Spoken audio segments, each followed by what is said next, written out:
नमस्कार दोस्तों, मैं आप लोग का अपने YouTube चैनल वेलकम स्टडी में स्वागत करता हूं। आज से हम लोग एक नई क्लास स्टार्ट करते हैं जो कि बिहार पीसीएस का प्रीवियस ईयर क्वेश्चन पेपर घटना चक्र का हम लोग लगाएंगे। ठीक है, अगर आप लोग को क्लास पसंद आती है प्लीज़ इसे लाइक कीजिए, शेयर कीजिए और कमेंट करके बताइए कि आप लोग ये क्लास कैसी लगी और ज़्यादा से ज़्यादा लोगों तक पहुँचाइए। ठीक है, चलिए देखते हैं सबसे पहला क्वेश्चन क्या है कि भारत में पशुपालन एवं कृषि के प्राचीनतम साक्ष्य कहाँ से प्राप्त हुए हैं। ठीक है, तो इसका आंसर क्या हो जाएगा, कहाँ से प्राप्त हुए हैं, मेहरगढ़ से प्राप्त हुए हैं। ठीक है, कहाँ से प्राप्त हुए हैं, मेहरगढ़ से।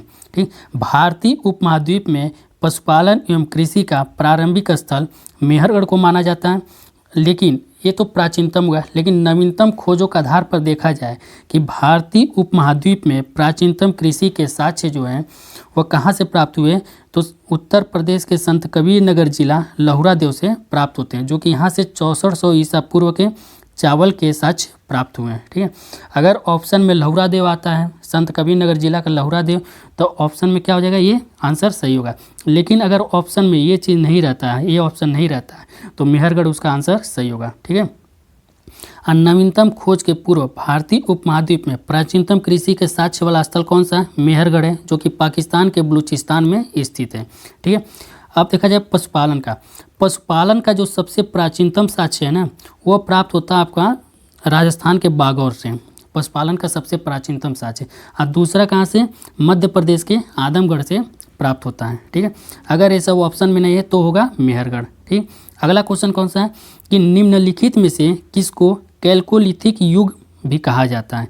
यानी कैल्कोलिथिक युग क्या होगा, जिसमें तांबा और पत्थर दोनों उपयोग हुआ। ठीक है, जिन संस्कृतियों में तांबे के औजारों के साथ साथ पत्थर के बने हुए उपकरणों का भी उपयोग किया गया हो, उसको क्या कहा जाएगा, ताम्रपाषाण युग यानी कैल्कोलिथिक युग कहा जाएगा। अगला क्वेश्चन कौन सा है कि हड़प्पा में मिट्टी के बर्तनों पर सामान्यतः किस रंग का उपयोग किया जाता था, किस रंग का उपयोग होता था, मृदभांड पर तो लाल रंग का उपयोग किया जाता था। ठीक है, जो शुरुआती हड़प्पा सभ्यता थी, जब बर्तन बनाया जाता था तो चाक को पैरों से चलाया जाता था, लेकिन जैसे जैसे हड़प्पा सभ्यता विकसित होते गई तो चाक को किससे चलाया जाने लगा, हाथ से चलाया जाने लगा। ठीक है, और जो मिट्टी के बर्तन बनाए जाते थे उसमें क्या लाल और भूरे कलर का रेत मिलाया जाता था और उसे आग में खूब पकाया जाता था ताकि वो लाल हो जाता था फिर से। और उसके ऊपरी सतह पर मृदभांड जो दो प्रकार के थे, कौन कौन, एक तो डिजाइन वाले, एक तो बिना डिजाइन वाले। ठीक है, दो प्रकार के थे। तो जो मृदभांड थे उसके ऊपरी सतह पर लाल रंग का प्रयोग किया जाता था और निचले सतह पर काले रंग का प्रयोग किया जाता। ठीक है, ऊपरी सतह पर लाल रंग से उसकी पुताई की जाती थी और निचले सतह पर काले रंग से उस मृदभांड की पुताई की जाती थी।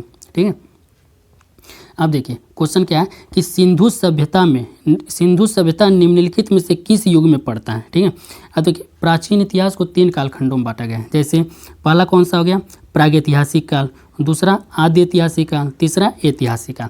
जो प्रागैतिहासिक काल है यह प्रारंभ से लेके 3000 ईसा पूर्व तक के कालखंड को इसमें रखा जाता है। अब इस काल का पता कैसे चलता है, इसमें पहला चीज़ है, एक तो लिखित साक्ष्य उपलब्ध नहीं, यानी कि इन्हें अक्षरों का ज्ञान नहीं था। इस काल का पता कैसे लगाते हैं, मृदभांडों से, उपकरणों से, पत्थर के उपकरणों से, फिर से गुफाओं में जो चित्र बने उसके आधार पर इस कालखंड को रखा गया प्रागैतिहासिक काल। दूसरा क्या है, आद्य ऐतिहासिक काल। अब आद्य ऐतिहासिक काल को 3000 ईसा पूर्व से लेकर 600 ईसा पूर्व माना गया, कहीं कहीं पे 2500 ईसा पूर्व से लेकर 600 ईसा पूर्व माना गया है। ठीक है, अब आद्य ऐतिहासिक काल में सिंधु सभ्यता और वैदिक सभ्यता दोनों को रखा जाता है आद्य ऐतिहासिक काल में। ठीक है, आद्य ऐतिहासिक काल कैसे पता लगाते हैं, आद्य ऐतिहासिक काल में लिखित साक्ष्य उपलब्ध हैं लेकिन अभी तक पढ़े नहीं गए हैं। ठीक है, यानी अगर इसे भविष्य में कभी पढ़ा गया तो एक नई जानकारियाँ हम लोग सामने उभर के आएंगी। ठीक है, कि उस समय का समाज कैसा था, सभ्यता कैसी थी, सारी चीज़ें पता चलेगा। ठीक है, सिंधु सभ्यता, हालांकि देखा जाए सिंधु सभ्यता के काफ़ी चीज़ें विकसित थी, जैसे वहाँ का मोहनजोदाड़ो हुआ, फिर से हड़प्पा हुआ, धौलावीरा हुआ। धौलावीरा में उन्नत जल प्रबंधन प्रणाली मिली है और वहाँ पे एक शिलालेख भी मिला है जो कि दीवार के बाहर क्या 10 अक्षरों का नेम प्लेट मिला है। ठीक है, 10 अक्षरों का नेम प्लेट मिला है धौलावीरा से। हड़प्पा सभ्यता और मोहनजोदड़ो से यहाँ पे क्या थी, सड़कें समकोण पे एक दूसरों को काटती थी, जो मकान तो मुख्य सड़क की तरफ उनके दरवाजे ना होकर गलियों की तरफ उनके दरवाजे होते ताकि धूल धक्कड़ उनके मकानों में ना जाए। इस मतलब विकसित सभ्यता थी एक तरह से। तीसरी सभ्यता कौन सी होगी? ऐतिहासिक काल, ठीक है, यानी 6वीं शताब्दी से प्रारंभ तक। इसमें क्या है? इसमें रखा गया है कि इसमें लिखित साक्ष्य उपलब्ध है जिसे पढ़ा भी गया है, तो इसे कहते हैं ऐतिहासिक काल। क्या कहेंगे? ऐतिहासिक काल। 5वां क्वेश्चन है कि सिंधु घाटी सभ्यता की सबसे महत्वपूर्ण विशेषता क्या है? सिंधु घाटी सभ्यता की सबसे महत्वपूर्ण विशेषता क्या है? पक्की ईंट से बनी इमारत, ठीक है। कालीबंगा का जो मकान है वहाँ के जो बाहर की दीवारें हैं पक्की ईंटों का प्रयोग किया गया, अंदर की दीवारों पर चिनाई जो की गई है कच्ची ईंट का प्रयोग किया गया। जो हड़प्पा जो सिंधु सभ्यता की जो नालियाँ हैं क्या है? नालियाँ सीढ़ीदार नुमा बनाई गई हैं ऐसे, ठीक है, सीढ़ीदार नुमा बनाई गई हैं ताकि क्या पानी निकल जाए। यहाँ पे ऐसे कुंड बनाया गया, यहाँ पे जाली लगाया गया ताकि पानी यहाँ के कचरा रुके, बाकी पानी यहाँ इकट्ठा हो, उसके बाहर निकाला गया, ठीक है। तो इसका आंसर हो जाएगा ये, ठीक है, हो गया। यानी सिंधु घाटी सभ्यता की प्रमुख विशेषता नगर नियोजन माना जाता है, ठीक है। अब देखिए जो अन्नागार और मोहनजोदड़ो से क्या प्राप्त हुआ? 2 चीज़ें प्राप्त हुई मोहनजोदड़ो से। क्या क्या चीज़? अन्नागार और स्नानागार, ठीक है। जो स्नानागार थी, स्नानागार मान लीजिए ये स्नानागार है, ठीक है। अब इसके दोनों तरफ सीढ़ियाँ होती थी, यानी नॉर्थ और साउथ में दोनों तरफ सीढ़ियाँ होती थी उतरने और चढ़ने के लिए, ठीक है। और जो जल निकासी थी दक्षिण और पश्चिम की तरफ ये जल निकासी प्रबंधन प्रणाली थी, इसके जल निकलने के लिए इसको बना दिया गया था, ठीक है। इसकी लंबाई कितनी थी? इसकी लंबाई थी 11.8 मीटर लंबाई थी, चौड़ाई इसकी थी 7.01 मीटर चौड़ा और गहरा था 2.45 मीटर ये गहरा था ये कुंड, ठीक है। ऐसा अनुमान लगाया जाता है कि सामूहिक कार्य के लिए इसका उपयोग किया जाता है, जैसे कोई फंक्शन हो, त्यौहार हो, उसके लिए नहाने के लिए इसका उपयोग किया जाता है, ठीक। तो इसका आंसर हो गया ये, यानी पक्की ईंट से बनी इमारत, ठीक है। अगला क्वेश्चन कौन सा है? निम्नलिखित में से कौन सा एक हड़प्पा का बंदरगाह है? यानी कौन सा हो गया इसका? लोथल। लोथल कहाँ पे स्थित है? गुजरात में लोथल है, ठीक है। पाकिस्तान का सुरकोतदा, यानी यहाँ से व्यापार होता था, ईरान का हुआ, मिस्र का हुआ, यहाँ से जो व्यापार के साक्ष्य प्राप्त हुए हैं। और लोथल कहाँ पे स्थित है? भोगवा नदी किनारे। देखिए इसे याद किया जा सकता है, यानी कि लोभी, ठीक है, लोभी, यानी लोथल और भोगवा नदी के किनारे स्थित लोथल बंदरगाह, ठीक है। और यहाँ से अग्निकुंड के साक्ष्य भी मिले, यहाँ से कालीबंगा से अग्निकुंड के साक्ष्य मिले हैं, ठीक है। चलिए अगला क्वेश्चन कौन सा है कि निम्न में से किस हड़प्पा कालीन स्थल से टेराकोटा का हल प्राप्त हुआ? टेराकोटा का हल प्राप्त हुआ कहाँ से प्राप्त हुआ? बनवाली से, ठीक है। हरियाणा के फतेहाबाद जिले में स्थित बनवाली से टेराकोटा का हल प्राप्त हुआ है, ठीक है। नेक्स्ट क्वेश्चन कि निम्न में से किस हड़प्पन नगर में जुते हुए खेतों के निशान मिले हैं? कौन सा ऐसा हड़प्पा नगर है जहाँ पे जुते हुए खेतों के निशान मिले, यानी कि वहाँ फसल उगाया जाता था, ठीक है। तो इसका आंसर क्या हो गया? कालीबंगा। जुते हुए खेतों के निशान मिले, यानी कि जब जुता हुआ खेत है तो वहाँ पे फसल उगाया जाता होगा, ठीक है, वहाँ फसलें बोई जाती होंगी, ठीक। देखिए कि हड़प्पा सभ्यता के स्थलों में से खंभात की खाड़ी के निकट लोथल से गोदीवाड़ा के साक्ष्य मिले हैं, ठीक है। क्या मिले? गोदीवाड़ा के साक्ष्य मिले हैं। और राजस्थान के हनुमानगढ़ जिले में स्थित घग्गर नदी के किनारे स्थित कालीबंगा, यानी इसे कैसे याद करें? कंघी, यानी कालीबंगा और घग्गर नदी के किनारे स्थित है, जुते हुए खेत के साक्ष्य प्राप्त हुए। गुजरात के धौलावीरा से हड़प्पा लिपि के, देखिए गुजरात अभी बताए ना, गुजरात के धौलावीरा से एक नेम प्लेट प्राप्त हुआ था एक मकान से, यानी वहाँ से एक शिलालेख प्राप्त हुआ, ठीक है। क्या प्राप्त हुआ? शिलालेख प्राप्त हुआ जिस पर क्या 10 अक्षरों का नाम लिखा हुआ, ठीक है। देखिए अभिलेख जो होते हैं ना, जैसे अशोक के अभिलेख है 3 प्रकार के हैं। क्या? अभिलेख 3 यानी कि एक क्या होगा? स्तंभ लेख हो गया, शिलालेख हो गया और गुहा लेख हो गया, ठीक है। अब ये 3 प्रकार के अभिलेख का मतलब होता है किसी भी चीज़ पर खुदा हुआ, एडिक्ट किया हुआ, यानी वो मंदिर की दीवारों पर हो, दरवाजे पर हो, ताम्रपत्रों पर हो, मूर्तियों पर हो, सिक्कों पर, किसी भी चीज़ पर अगर वो खुदा हुआ है तो क्या हो जाएगा? अभिलेख हो जाएगा, ठीक है। क्या हो जाएगा? अभिलेख। और जो स्तंभ लेख है और फिर से गुहा लेख, शिलालेख जो होता है, ठीक है। स्तंभ लेख मतलब इस तरह किसी खंभे पर होगा, ठीक है। शिलालेख मतलब इस तरह पट्ट पे होगा, जैसे मान लीजिए कोई मंत्री होते हैं जो उद्घाटन करते हो, शिलालेख हो गया। गुहालेख यानी गुफाओं में बना होगा गुहालेख, ठीक है, ये हो गया। और बनवाली से पक्की मिट्टी के बनी हुई हल की आकृति प्राप्त हुई, कहाँ से? बनवाली से प्राप्त हुआ है, ठीक है। अगला क्वेश्चन है निम्नलिखित में से कौन हड़प्पा और मोहनजोदड़ो के उत्खनन से संबंधित नहीं थे? तो इसका आंसर क्या हो जाएगा? इसका आंसर हो जाए V.A. स्मिथ, ठीक है। 1921 में दयाराम साहनी ने हड़प्पा का सर्वेक्षण किया।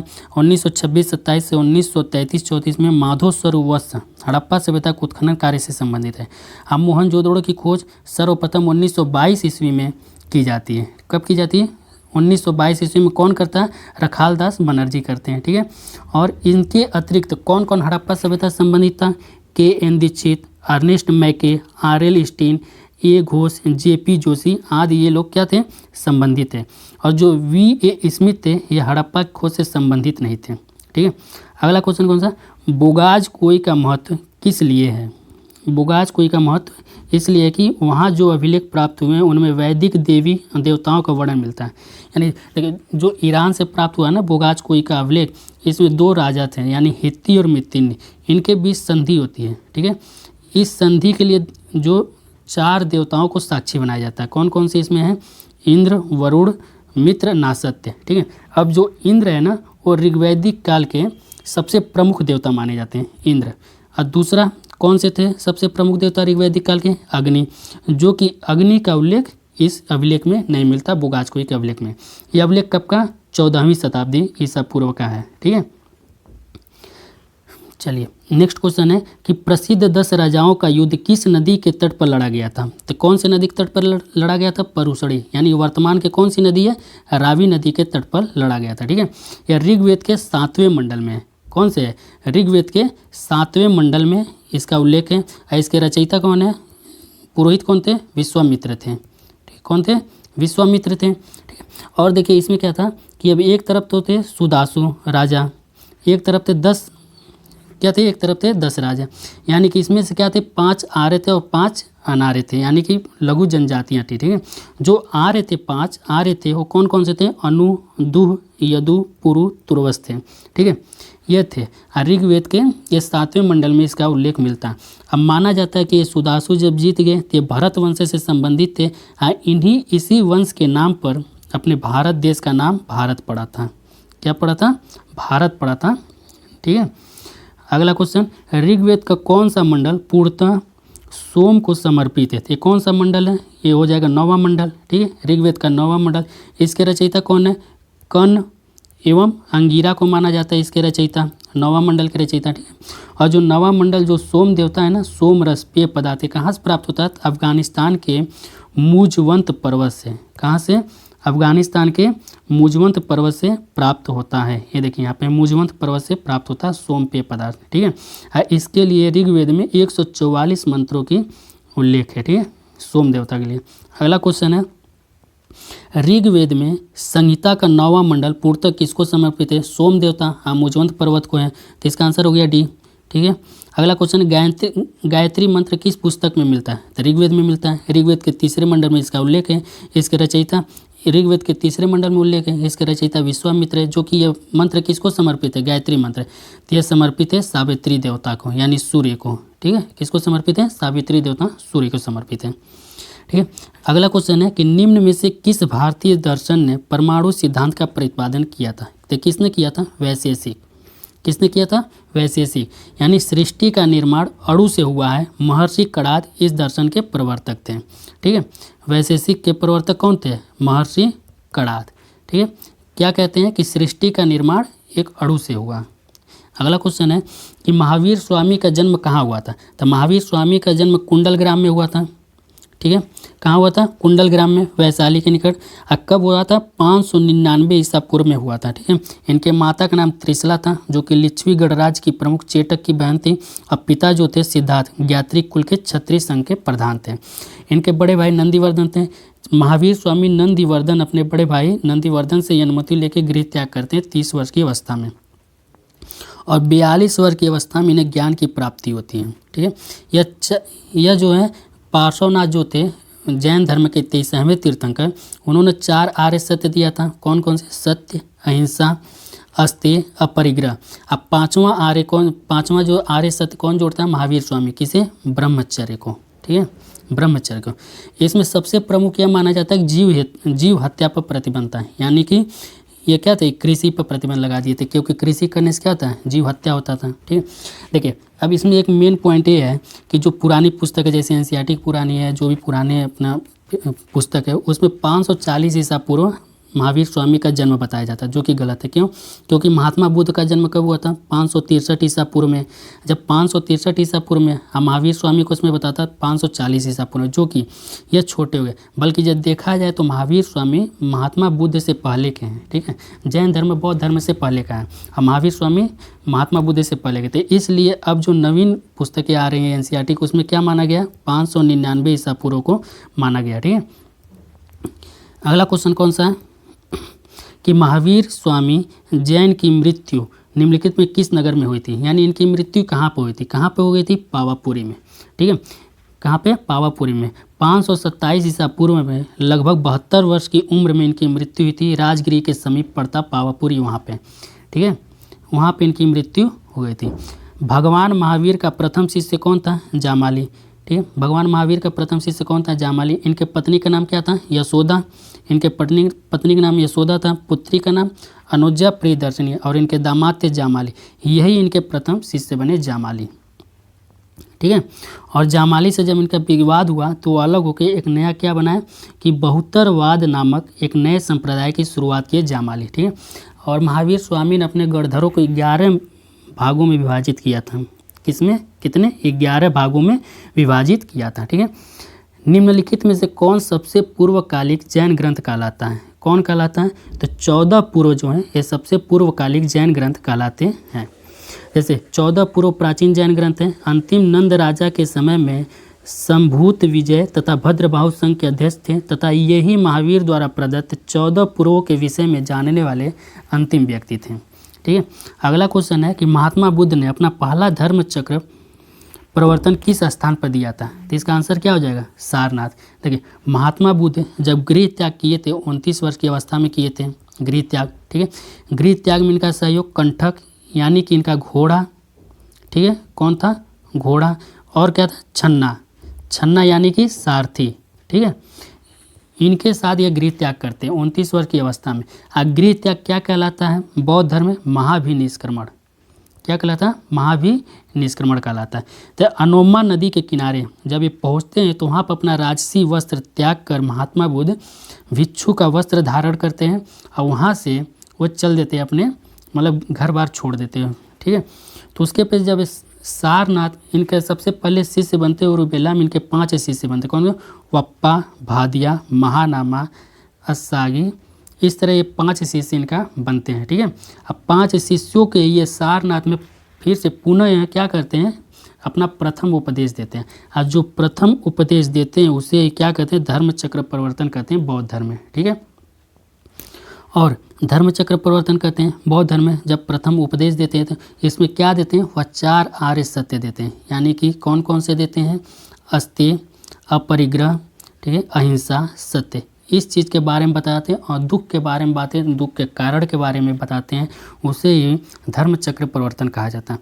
और जिस जगह पर इनको ज्ञान की प्राप्ति होती है, जिस वृक्ष के नीचे यानी पीपल के वृक्ष के नीचे इन्हें ज्ञान की प्राप्ति होती है, तो वह वृक्ष क्या कहलाता है? बोधि वृक्ष कहलाता है। अब वहीं से सिद्धार्थ जो है गौतम बुद्ध कहलाने लगे, यानी कि बुद्ध के वहीं से कहलाने लगे गौतम बुद्ध। उसके पहले क्या थे?